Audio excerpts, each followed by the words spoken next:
성도들에게 있어서 제일 중요한 그것은 이 하나님의 말씀을 늘 묵상하고 상고하고 그 말씀대로 사는 생활, 이것이 가장 중요합니다. 오늘 본문에 보면 이 지도자 느헤미야를 중심으로 해서 유다 백성들이, 대적자들이 큰 방해와 어려움을 주었지만은 성벽 재건 공사를 끝낸 다음에 그들이 하나님의 택한 백성답게 말씀을, 율법을 기억을 하고 그 율법을 청종하려는 모습을 우리에게 보여주고 있습니다.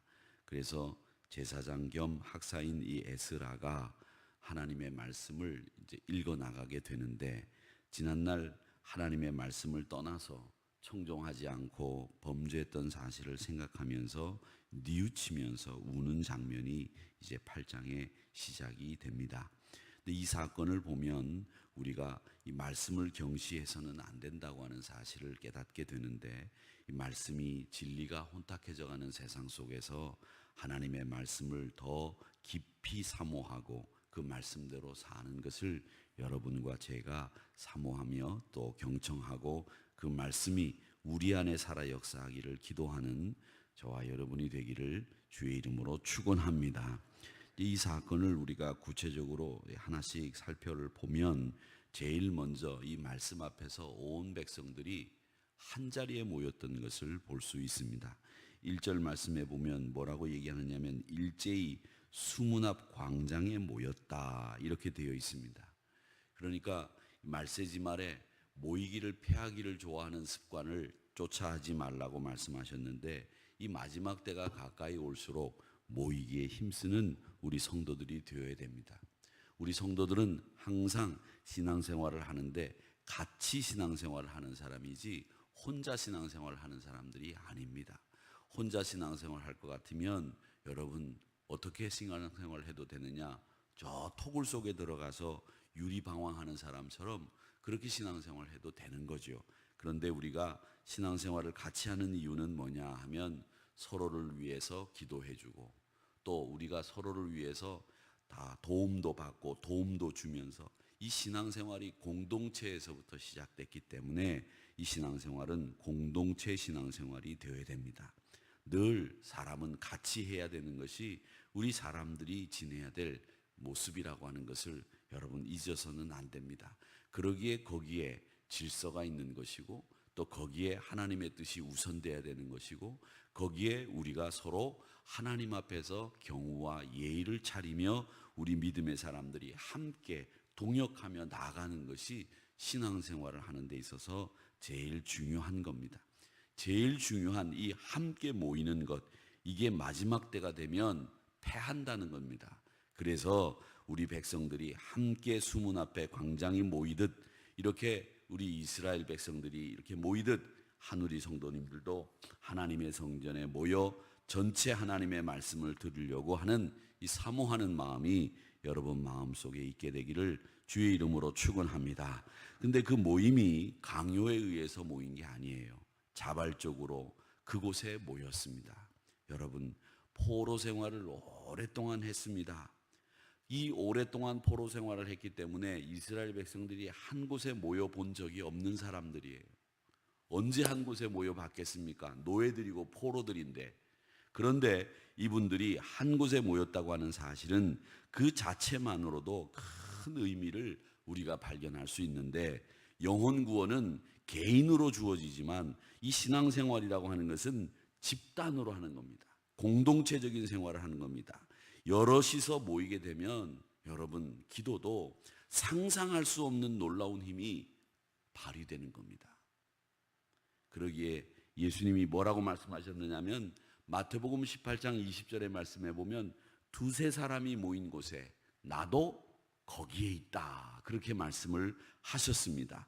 그러니까 이 큰 모임은 큰 힘을 발휘하듯 이렇게 함께 모여서 우리가 하나님의 말씀을 청종하기를 사모한 이 이스라엘 백성들과 같은 신앙의 모습, 그 모습을 우리도 배워나가는 여러분들이 되시기를 주님의 이름으로 축원합니다. 그 다음에 이 수문 앞에 광장에 모인 이스라엘 백성들이 뭘 했느냐면 말씀을 엄청나게 사모했습니다. 1절 말씀에 보니까 뭐라고 되어 있느냐면 모세 율법책을 가져오기를 청하매 이렇게 되어 있습니다. 수문 앞 광장에 모여 에스라 학사에게 모세 율법책을 가져오십시오 라고 청했다는 거예요. 누가? 이스라엘 백성들이 누구에게? 학사 에스라에게. 이 말은 뭐냐면 백성들이 지금 말씀 듣기를 청하고 있는 겁니다. 그만큼 그들은 생명의 말씀에 굶주려 있었기 때문에 살아계신 하나님의 말씀 듣는 것을 사모했어요.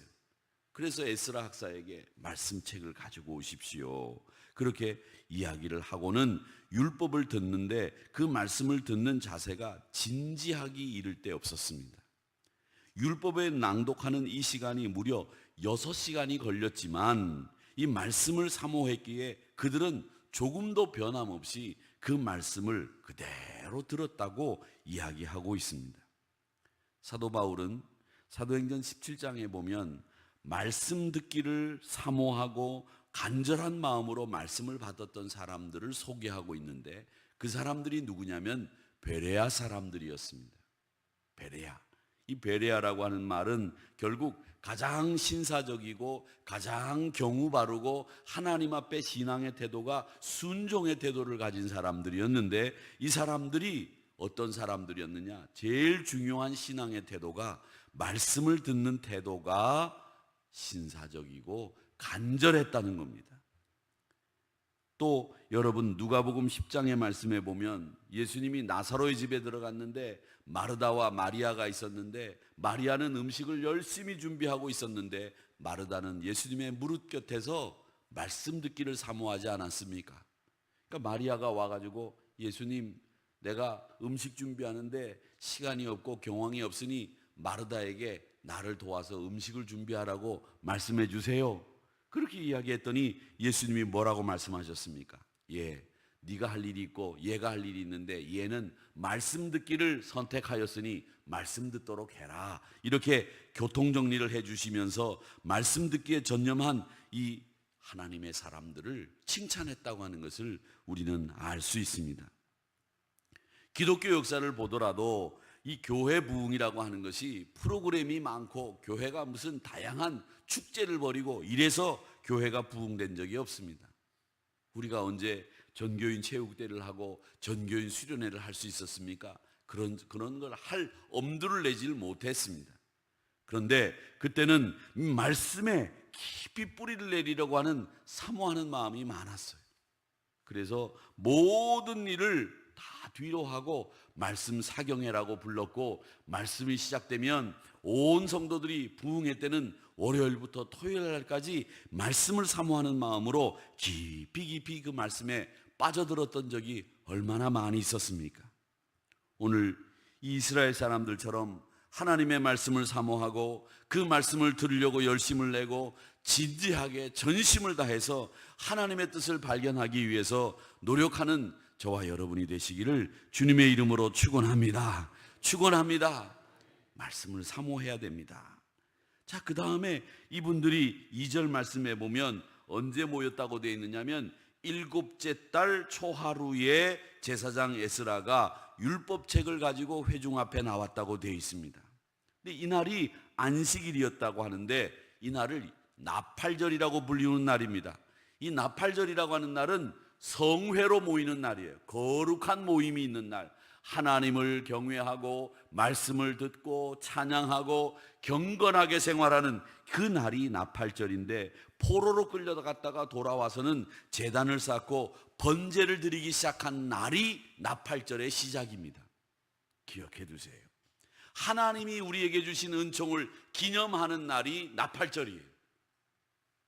우리는 하나님의 말씀을 존중한다는 것 외에도 하나님의 이 때를 존중해야 됩니다. 하나님의 때. 성경을 보면 이 때라고 하는 말이 굉장히 많이 나와요. 어떻게 나오느냐? 때가 아직 이르지 아니하므로 예수님이 자신이 누구라고 하는 것을 말씀하지 않았다. 또 때가 참에 그들이 하나님 앞에 갔고 이런 말씀들이 나오죠. 전도서에 보면 천하 범사가 모든 것이 다 때가 있다고 말씀하지 않고 있습니까? 다 때가 있다는 겁니다. 기한이 있고 목적을 이룰 때가 있고 하나님이 지으신 이 때를 따라 아름답게 하신다고 말씀하신 것이 전도서 말씀입니다. 우리는 하나님께서 원하시는 일이 아무 때나 이루어지는 게 아니고요, 때가 있다는 겁니다. 하나님은 그 가장 적합하고 가장 적절한 시기에 이루시는 분이 우리 하나님이신 것을 기억하시기를 축원합니다. 이 하나님의 때가 있다는 거예요. 그렇기 때문에 이 하나님의 때를 분별하기 위해서 힘쓰고 그 때에 우리의 때를 맞추어 가도록 애를 써야 됩니다. 우리의 때에 하나님의 때를 맞추세요, 아니에요. 그 때에 우리의 때를 맞추어 가는 그 신앙의 연습들을 많이 하셔서 나중 후일 우리가 하나님의 나라에 가서 살 때에 그 때를 맞추어서 사는 기쁨을 누리시는 여러분들이 되시기를 주님의 이름으로 축원합니다. 그 다음에 오늘 여기 말씀에 보면 뭐라고 되어 있느냐면 그들이 모여서 뭇 백성들이 율법책에 귀를 기울였다고 되어 있어요. 귀를 기울였다. 여러분, 귀를 기울였다는 말은 말씀에 내 마음문을 활짝 열었다는 거예요. 귀가 기울어집니까? 이 성경 말씀이 참 재미있는 게 귀를 기울였다 이 말씀이 많이 나오는데, 귀를 기울였다? 귀는 그냥 우리 귀 여기 그냥 가만 붙어 있잖아요. 그렇죠? 이게 떨어져 가지고서 뭐 기울어지거나 뭐 열리거나 닫히거나 그런 적은 없어요. 이 닫히면 큰일 나죠. 항상 열려 있죠. 그렇죠? 귀가 닫힌 분 계세요? 저는 태어날 때 귀가 닫혀서 태어난 아이가 귀 여는 수술을 할 때 기도한 적은 있는데 귀가 닫힌 분은 없어요. 그런데 왜 하나님이 자꾸 귀 있는 자는 들을지어다, 네 귀를 열어라, 귀를 기울여라 이런 말씀을 하셨느냐? 우리 마음이 듣고 싶은 말만 듣거든요. 여러분 잘 아셔야 돼요. 우리 마음이 들리는 말을 다 받아들이지 않아요. 여기에서 들리는 말이 내 마음에 다 그대로 가지 않는단 말이에요. 여기엔 들려도 이 마음에 가라앉는 데는 여기 필터링을 하게 돼 있는데, 이 말씀을 필터링하는 사람들이 있어요. 하나님의 말씀은 들리는 대로 이 마음밭에 가라앉히고 씨를 뿌리게 해야 되고 옥토가 돼 내 마음이 열매를 맺을 수 있도록 만들어내야 됩니다. 그러니까 이 세상의 금은보화보다도 더 귀한 것이 말씀이다라고 하는 것을 꼭 기억하시기를 바랍니다. 시편 19편의 말씀에 보면 율법은 우리 영혼을 완전하게 소성시킨다. 여호와의 교훈은 정직하고 내 마음을 기쁘게 하고 여호와의 계명은 우리를 순결하게 눈을 밝게 만들어준다고 말씀하셨습니다. 이 말씀을 늘 사모하고 그 말씀의 중요성을 깨달아서 이스라엘 백성들이 7월 1일 나팔절에 하나님의 말씀을 듣고 그들이 깨달음을 얻었던 것처럼 우리 사랑하는 성도님들도 이 말씀을 사모하시고 자원하여 말씀 듣기를 늘 갈망하는 저와 여러분이 되시기를 주님의 이름으로 축원합니다. 아버지 하나님,